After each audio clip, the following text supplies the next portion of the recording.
Welcome to Constitutionalist Politics Podcast, aka CTP, in association with thelibertybeacon.com, and I am your host, Joseph M. Leonard, and that's Leonard. CTP is your no muss, no fuss, just me, you, and occasional guest type podcast. Really appreciate you tuning in. As Graham Norton would say, let's get on with the show! Hello, everybody. Welcome to another episode of Constitutionalist Pod. Here we go. I was just joking with my guest before hitting record. I hit record and the brain and the mouth don't want to cooperate, and there was already screwing up my own show name. Welcome to another episode of Constitutionalist Politics Podcast. Guests don't always have to do with Christianity or politics. I don't know if we will today or not, but I have with me today Devon Taylor. Thanks for coming on, Devon. Thank you for having me. That was a great intro. I'm glad to be here. Well, you know, it's not an act. It's part of me just being genuine with everybody, right? You know, it's not a folksy act persona just for the air. I hit record and bam, we go. As I was telling you, people behind the scenes, you could see the sheet of paper I've got, next to no notes there. I don't like to script shows. We just go wherever the discussion takes us. It's real rather than pre-scripted.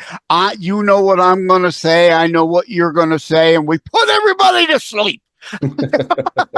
So before we get to the book, tell us a little about you. You know, cue the Who song. Who are you? Who, right? Born where, raised where were you now? All that nitty gritty. Yeah, of course. Yeah. Well, so my name's Devon. I grew up in Lakewood, California.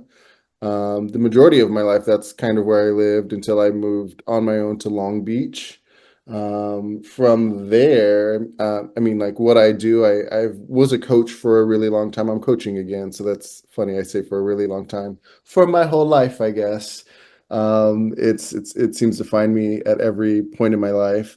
But recently, I'm gonna interrupt you. Yeah, please. I could tell you coach because I could tell you just like shouting and yelling and ordering kids around, right?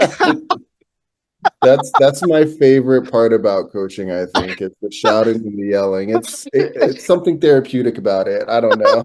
At any rate, sorry, I could never, my audience knows I can never pass on the tease, the jokes, the lame puns, and the wordplay. So please continue. What do you coach, and then go from there? Yeah, so I coached volleyball for a long time. It's what I played in high school. I played a little in college, and I just found a liking to it, and it was easy to me. So naturally, I just got jobs coaching. I was the head coach of my high school for 7 years, and then I transferred over to the city college. I did that for 3 or 4 years. And then I had, life likes to throw us on, trajectories that are completely different than what we expected. One day I was coming home from coaching, and I got a call from my mom. At that time, we were living together. We had just bought a home in Paris, which was about an hour away from where I was coaching. My nieces and nephews needed somewhere to stay. And so instantly I became a parent of 4 overnight. So wow, that's my story in a nutshell. But becoming a parent led to so much. Yeah, this is right. This is me in a nutshell. Right, trying to get out of the nutshell. Yeah, that's that'll work better on video. If you go behind the scenes video rather than hearing that on the audio, it loses it when you don't see the visual. At any rate, so you were actually a coach. You actually got paid. Unlike me, I played hockey, so I then officiated hockey and also was a coach for some hockey. But as a volunteer. I never got paid. I got paid to referee, but I never got paid to coach. It's so funny you say that because I've been thinking about getting into that side of it. I hear there's a lot of, you're dealing with the parents, you're dealing with the kids, so there's a lot of like, towards the referees. Yes. So I don't, I've coached for so long and I've dealt with parents from that angle. So I'm interested to see what it would be like. But I've been thinking about reffing too. It seems like a cool little gig just to get you up in the game. Well, again, just natural flowing discussion. I never know what rabbit hole will open up. So I will now tell the audience behind the scenes, we happen to be recording on Monday, November the 4th, the day before the election. You're not here to discuss that at all. But I don't know if anyone would want to hear. Yeah. Well, my point I was going to lead to was yesterday, the Lions game, I was screaming at my TV at the restaurant. They threw out Branch for a hit supposedly to the head. They threw a flag. I agree wholeheartedly it should have been a penalty, but then New York looked at it and ejected him from the game, which is ridiculous. And the game right afterwards, Rams, Falcons or Titans, I don't remember, but the Rams, they were ahead. They allowed the game to get tied up, but then they won it in overtime. But the very end of that game, there was almost an identical play. Whomever they were playing hit the Ram player exactly the same way. No ejection, not even a flag. And it's like they both left their feet before the ball would have been caught. And not knowing they would drop it, and they probably wouldn't have dropped it if they wouldn't have hit them, right? But once you leave your feet, how are you supposed to stop in midair or change your trajectory? You don't got booster rockets, right, to change your trajectory. So a penalty, fine. Should have been in both games, needs to be called equally, right? And that's the thing about refereeing is I've had an instance like that where I had a referee not call a call for the other team, but made the call clearly on our side. And that's where it would get real tricky, is when you can't have that, Then you question, are you related to someone? What's going on here? Is there a bias, or was it just a coincidental happenstance that you had a slightly different angle at the one than the other and called the one but not the other? It's hard to know, and parents can't understand that because they've never wore a referee jersey. Right. Yeah, it's a tough position to be in, and that's why it's been a thought more so than an action on my end, because getting into I know once you get in there, you're in the lion's den, and I've seen some pretty, angry parents at refs. Yeah. I don't know if I'm even back to what you were talking about with politics. Like I have avoided speaking about politics on every podcast, especially this election. Yeah. It's just too decisive. There's an opinion either way you go. There's so much going on between each politic. It's a lot, if you ask me. And it's one of those times where I feel like history is gonna be made tomorrow, and one way or the other. Yes, either way. Yes, happens, it's gonna change either the first woman president or the first time since Stephen Grover Cleveland, a non-back-to-back two-term president. Right. So, it's going to be historic either way. One last thing on the referee thing, and then we'll actually get to what you're here for. But I love this podcast. I want to be genuine and real with people, right? But I had to call the cops one time because I was being threatened to come to the ice rink and escort me out of the ice rink. But so it can get touch and go at times.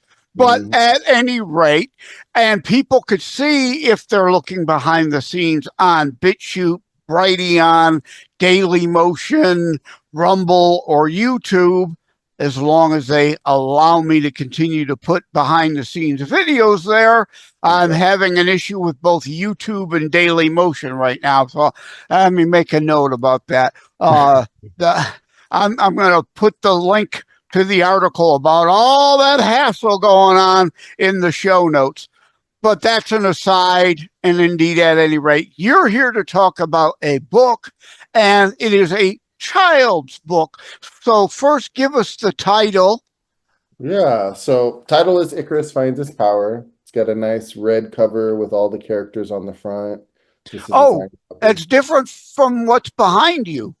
Oh, these are the posters. So Okay. we've got scenes from the book.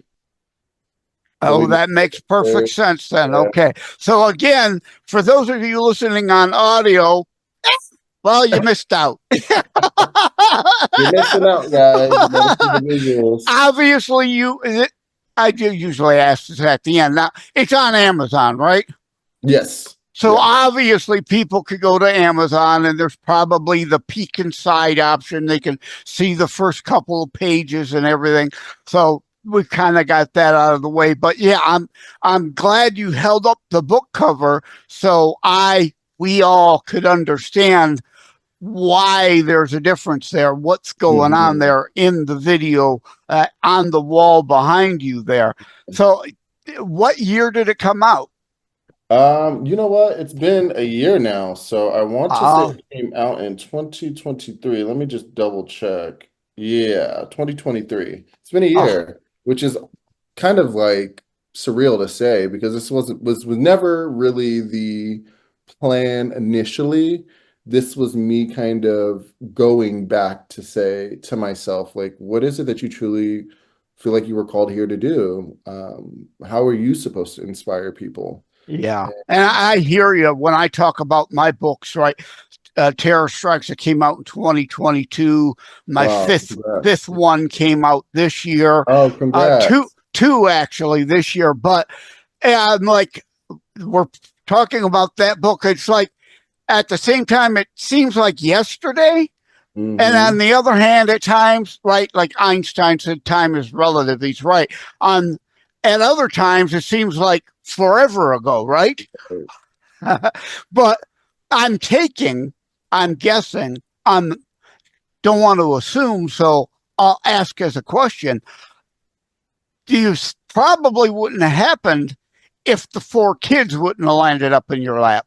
Oh, absolutely. I accredit them so much to how they've changed my life and just inspired me to become the better version of myself. And not like I wasn't doing that before, but there are so many things in life that we don't really pay attention to or we don't go after because we don't feel we can do it or we don't believe in ourselves enough. And writing a book was definitely something I didn't believe I could do, nor did I think anyone would care. You needed my How to Write a Book and Get It Published book. Yeah, absolutely.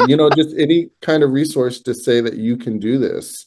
Yeah. And, when it's not really in the forefront of your mind, it's not something that you're thinking about constantly. It's hard to make something come to life. And I wasn't thinking about it because I wasn't really thinking beyond me before I got the kids. And they were a great way of breaking me out of that. Like there's you and then there's beyond you and what you are truly here to accomplish. So. Yeah. And now you see why I like the green screen. I changed my background since I dropped my book, 2 of my book titles. I figured I should put up the background temporarily with 3 of my 5 up there. At any rate, because this is about you, not me. I love it. This is great. This is even great. You know what I've been noticing a lot of the times when I'm meeting with other people that have podcasts, it's just also getting ideas too. Like, that is a great idea. Like now I have 3 visuals for your books. Now I know what I need to read next. Like that's awesome. Yeah. So, yeah, amazing. What target age range? Now, like my Terror Strikes, people might think it an adult content, but I wrote it in a way so that middle schoolers and high schoolers could read it to get the historical parts of the historical fiction, or as I call it, faction book. And you need to invent a word for your genre. It gets you some extra publicity. Right. There's a free tip. Oh, thank you. But at any rate, all kidding is, well, I was going to say all kidding aside. No, I'm actually being serious about that. But what age range, what target child age range did you have in mind when you were writing and releasing the book?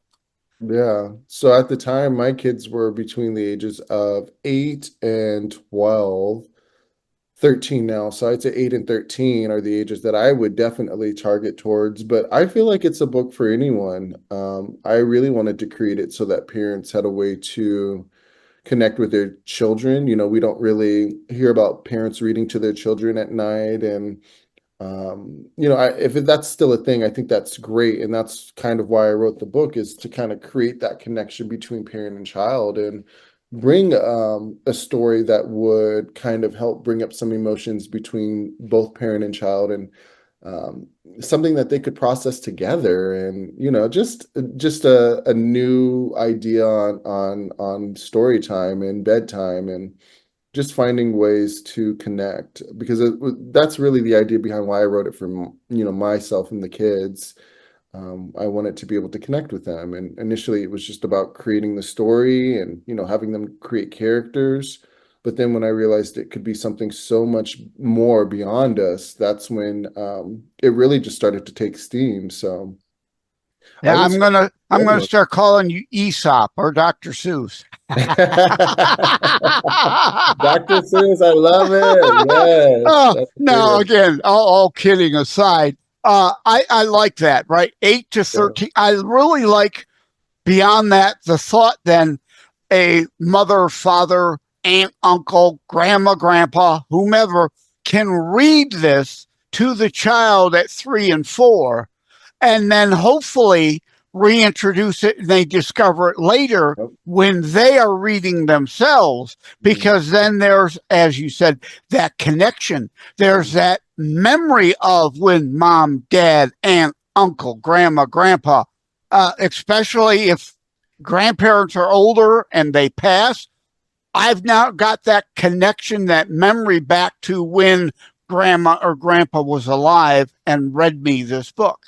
Yeah. And the story is closely about a son and his mother's connection. So naturally, you're reading a story about the connection between a mom and a son and just how that bond goes. And I think it just naturally creates questions for parents to, talk with their children about that, can help foster a more healthy environment.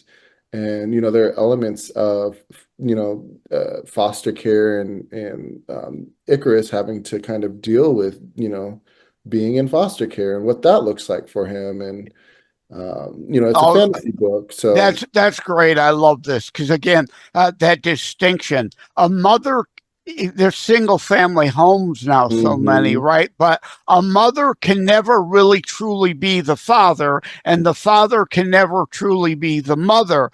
And that Absolutely. opens up that dichotomy and that question. And not to get political, but I'm gonna. And there's actual differences between males and females. Absolutely. And I think that's something that I grew up with. I grew up with a single mom in the house, and for a long time, I didn't really question not having a dad until I was looking around asking where my dad at, and Yeah. it made a big difference for me growing up and not having a father in the household. And, my mom would always say the thing like, I'm your mom and your dad. And, that's great. That's Something they awesome. kind of got to sort of say. It's the Okay. only thing they can say. But was Right. there an uncle or a granddad or a male figure in your life at that time, or no? Honestly, no, I didn't really have very many male figures. And the ones that I did were like external. So like I had coaches that were, you Oh, know, so you had a little bit in your yeah, life of representation and absolutely. Yeah. a male mentorship. Yeah, and and my mom remarried, so I had my stepdad, but I was a little older, and so that I missed out on a lot. That's why I feel like the kids that I have now, I'm not perfect, regardless if I'm super present or not. Nobody is. Right. Nobody is.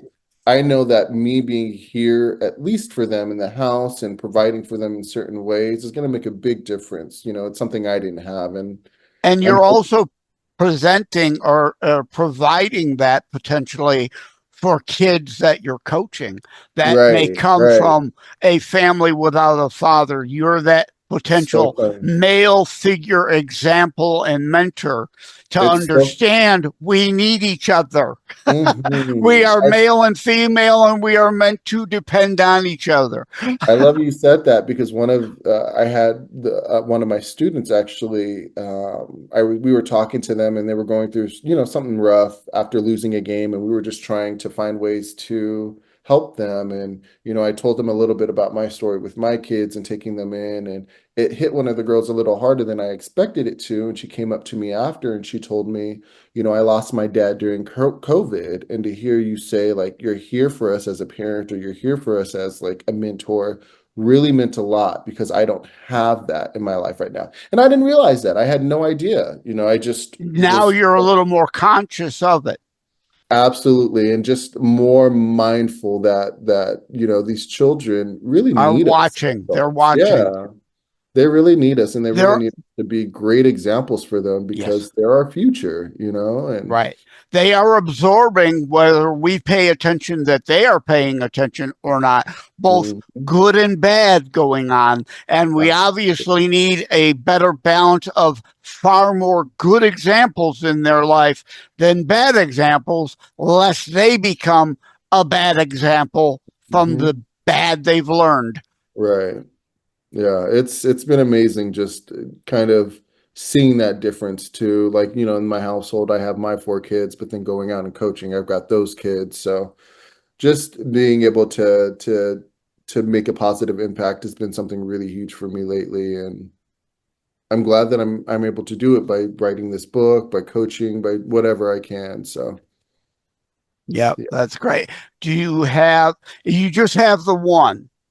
so I just wrote the Icarus Finds Its Power. I'm working on the second one. I did That release. was the next question. Yeah. Yeah, I'm working on the second one. It's taking me a little bit more time because I'm trying to be a little bit more mindful about the story that I tell as he goes along his journey. And I really want it to be a little bit more like pulling in every direction, if that makes it like action, more emotion, more all of this. And so I'm really, really trying to craft something that's great. But I did write a chapter in this book called Trajectory, Volume One. This was kind of telling my story about, taking my kids in and having this new life with my partner and us having to figure things out and just writing the book and how it came to be. So it's a book with 16 other stories, 17 altogether. But all of the authors in the story have some kind of story where they've gone through some kind of tragedy. I know one woman speaks about her dad having Alzheimer's. Another author speaks about what was it? They speak about the real estate empire. Another author speaks about how she was kidnapped when she was young. Like Oh boy. so, yeah, Wow. just a lot of different stories from a lot of different people who have been through a lot and can kind of give some kind of I guess feedback on those situations and be able to help the next person that may be struggling through something similar. Yeah. You are now the second guest that I've had that has something in a compilation. I've had Mm, on Trent Brock, who is also got a similar thing in Breaking the Silence Survivors of Trauma by wow, Michelle Jewsbury that put it together. I've had on both Trent and her talking about that. And I'm that's going to beautiful. reach out to whoever put Trajectory Volume One Yeah. together and say, "Hey, we both know Devon Taylor." Yeah, please. I would love to set that up. I think biggest thing Oh, about, if you've got contact oh info, yeah, please send it along. I will be happy to have them on, and it'll be like reliving your episode too, because obviously I'll ask them about you during it and link this episode and that episode and I would love to. I all think, that good cross promotion yeah. stuff. Well, this whole thing came about because of connections, because we knew someone that knew the person that was putting this together. And so I think that's been one of my big missions too, is just, trying to bridge the gap between the connections that I have in my life. And so, yes, absolutely. I would love to build that connection and get you in touch with Jay and Scotty, who kind of led this project. Okay, I'll have to make a quick note of that. And I'm stalling for time here while I change my background back. All right, Jay and Scotty. I'm writing Right? that down in my notes. Okay. I generally don't start with a lot of notes, but by the time I'm done, I got a bunch of notes. I got more homework after an interview than I did before an interview. Hey, that's the way to do it. Yeah, it's just more normal and natural to me. It's like you and I happen to meet in the diner or at the counter and strike up a conversation. Right. Yeah, and it doesn't happen like that as often anymore, I feel like. Well, maybe I'm not going out as much. Well, that's because everybody's buried in these, Uh-huh. right? Sitting at the counter rather than, how you do? Hey, hello, how are you doing? What do you think of the weather? The small talk. Nobody does that stuff anymore, but it can relieve. Oh, there goes the mind in the mouth not cooperating again. It can lead to a great friendship. You never know, right? You can never have too many friends. Hmm. Ain't that the truth? It's and then we're living in a funny time, so I feel like people are becoming more hermit crab than ever. They are But self-isolating. Yes. yeah, I mean, because there's like an easy factor to that. It's easier to just go in your home and not have to interact Yeah. with anyone and Blinders, shut out the tell world. yourself off. Yeah, just yeah, but I mean that's why I feel like every time I get an opportunity to speak about creating connections, I just want everyone to see what's happening when you do. Like this was a connection, this was a connection. My entire brand is a connection. The podcast is a connection. Speaking with you is a connection. So when people are willing to create those connections in their lives, they're going to see not only an upgrade, but just the upgrade of people that are around you. So Yeah, I thank you, Devon Taylor, for coming on, and I will try to not let the fact that you are originally from California completely destroy any respect I've gained for you over this time. please, no. Please, it's hard living here. Trust Just me. for the benefit of the transcript, we're laughing. This is a joke. We're just having some fun there. But to wrap things up, is there a Devon Taylor author website or a Yeah. book site? All those things where people can find you and what's going on with the book. Yeah. So I'm most active on Instagram. So you can find me on Instagram at Devon Taylor Author. And that's pretty much where you can find me anywhere. You can find me online on my website, devontaylorauthor.com. You can find me on TikTok, Devon Taylor Author. You can find me on YouTube, Devon Taylor Author. Um, what else am I on? LinkedIn, Devon Taylor, Facebook, Devon Taylor Books and Merchandise. I'm all over the place, but I like to Uh, keep updated with just like what I'm doing on Instagram. So if anyone wants to follow the next project, which I'm trying to get Icarus Finds His Power into a movie. So if anyone has any oh, connection, oh. Well, I don't have a direct connection, but my yeah. Terror Strikes Coming Soon to a City Near You book Hey. is on Story Rocket. You Oh want to wow. look up Story Rocket. You could put up about your book there, and it gets it in front of the eyes of actors, actresses, Okay. producers, directors, whatnot. So, Story Rocket. Story Rocket, you definitely want to check that out.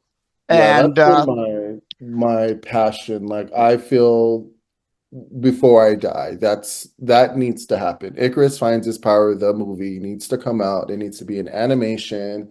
It needs to be for children, for adults. It needs to be in the likes of like a Disney movie, but I want to take on different art styles and really create something super special because there's so many elements of the story that are magical that would really translate well into a movie. So that's like my Yeah. big focus right now. Well, I hope for you, you find a nice independent studio that'll do it Mm, rather than Disney or Pixar or yeah. any of You know, those there's other normal ones.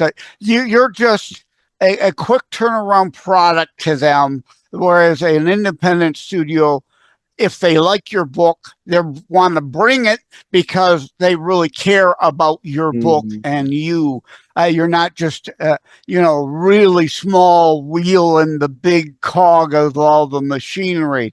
So yeah. again, thank you, Devon Taylor, for coming. I had another joke I was going to tease you, but now it's left my brain. But so, because again, we've got to keep a sense of humor, or we'll go Mhm. crazy. And Absolutely. like like you said about connections, like I said, you can never have enough friends. And indeed, like I gave you Story Rocket, you never know what a connection may lead to for something else. I love that. Thank you so much for that. And thank you for having me. This was a lot of fun. I appreciated the experience. And I feel like it was like a breath of fresh air. Like tell my story, but tell it in such an authentic way. So thank Yeah, you. I'm sure you're gonna all go tell all your friends what a bleep I am. What a great guy. All right, take care. God bless. All right. Thank you. Hey, gang, a brief interruption in the show about Christmas giving, kind of, sort of, or to ask, are you a coffee drinker? What about other coffee drinkers you know? It's indeed Christmas giving time, Hanukkah giving time.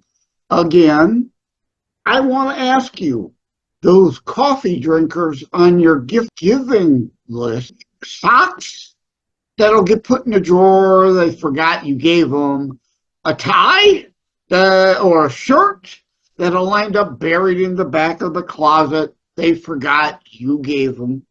How about something useful like blackout coffee? Yes, I am partnering with Blackout Coffee. You can use promo code JOSEL20, Joseph for Joseph, L20 for 20% off. JOSEL20 promo code. Or better yet, I've created a shortcut, tinyurl.com/blackout coffees. And of course, blackout coffees all run together as one word, not three separate words. So again, tinyurl.com. I love using their shortcut services /blackout coffees should take you right in and automatically apply your 20% discount. So for yourself or for others, this Christmas, give Blackout Coffee something you know they're going to use, something they're going to enjoy, something that they then fondly remember you and your gift every time they sip from the Blackout Coffee cup of coffee. Thank you all. Take care. God bless. Merry Christmas. Thank you for having tuned in for Constitutionalist Politics Show. If you haven't already, please check out my primary internationally available book, Terror Strikes, coming soon to a city near you. Available anywhere books are sold. If you have locally run bookstores still near you, they can order it for you, or autographed copies are available online direct from me via terrorstrikes.info/shop. Be sure to check out more about today's discussion at thelibertybeacon.com, where my articles drop every Saturday. And let me remind, over time, the fancy high production items will come, but for now, for starters, it's just you as a very appreciated listener by me. All substance, no fluff, just straight to key discussion points. A show that looks at a variety of topics, mostly politics, through a Christian U.S. constitutionalist lens. So again, thank you from the bottom of my heart. Take care. God bless. Like and subscribe to Constitutionalist Politics Podcast and share episodes. We need your help